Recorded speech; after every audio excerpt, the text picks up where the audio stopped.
This is Duke University.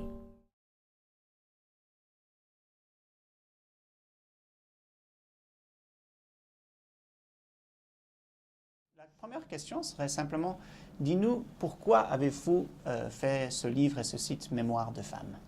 Bon, j'ai fait ce livre d'abord parce qu'on m'en a donné l'opportunité. Comme je le disais tout à l'heure, c'était une commande de l'UNICEF au début des années 90.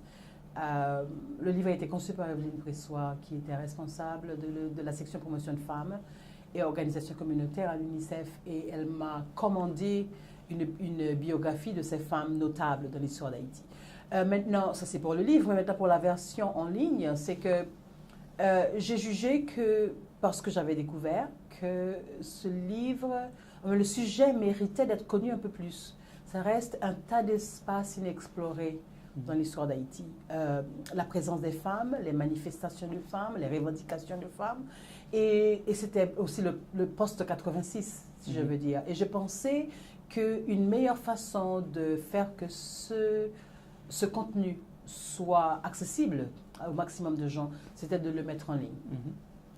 Alors pourquoi est-ce que les Haïtiens devraient connaître l'histoire des femmes haïtiennes? Comment est-ce que l'histoire des femmes haïtiennes pourrait aider les Haïtiens d'aujourd'hui? D'abord parce que c'est l'histoire d'Haïti, l'histoire des femmes, et c'est une histoire à travers d'autres acteurs que ceux traditionnellement étudiés et analysés, qui sont les présidents et les grands hommes d'État. Et je crois que, parce qu'aussi on a besoin de comprendre l'histoire d'Haïti de manière un peu plus thématique, je pense que cette chronologie de gouvernement. Et la troisième raison, c'est parce que je pense que l'histoire des femmes, c'est beaucoup plus une histoire d'engagement. Ce n'est pas l'histoire de la politique traditionnelle.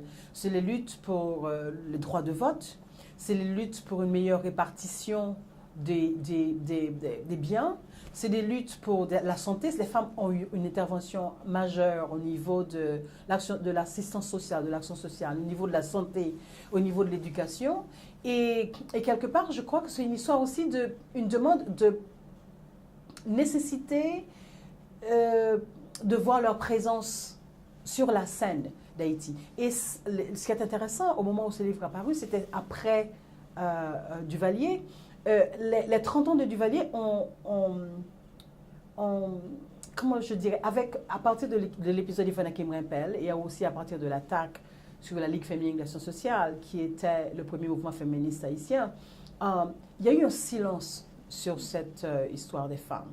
Et je crois que quelque part, retourner à l'histoire d'Haïti vue de l'angle de ces femmes-là ou de l'angle de leur vie, c'est un peu rattraper ce truc qui est enlevé à la mémoire haïtienne. Merci. Est-ce qu'il y a une femme en particulier que vous avez découvert à travers ce travail qui vous a frappé, enfin, dont la biographie est peut-être très très importante pour vous? Ah, là c'est difficile.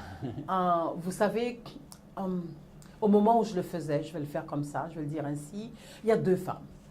Une, c'est Madeleine Sylvain Bouchereau, dont j'ai aimé la détermination et le côté très, déjà en début du XXe siècle, le côté déjà très global, je dirais, dans la manière où elle abordait un certain nombre d'éléments.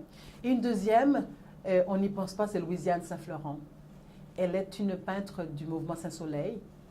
Et ce que j'ai absolument aimé avec elle, c'est une histoire que, si ce livre n'avait pas été écrit, c'est une des femmes qui peut-être aurait complètement disparu de l'histoire des femmes notables haïtiennes, mais c'est l'histoire d'une femme qui est passée d'une condition de bonne de maison, de cuisinière, à être une peintre et à vivre de sa peinture. Et ce que j'ai beaucoup aimé, beaucoup plus avec elle, c'est comment elle a pu elle-même m'en parler de cette expérience.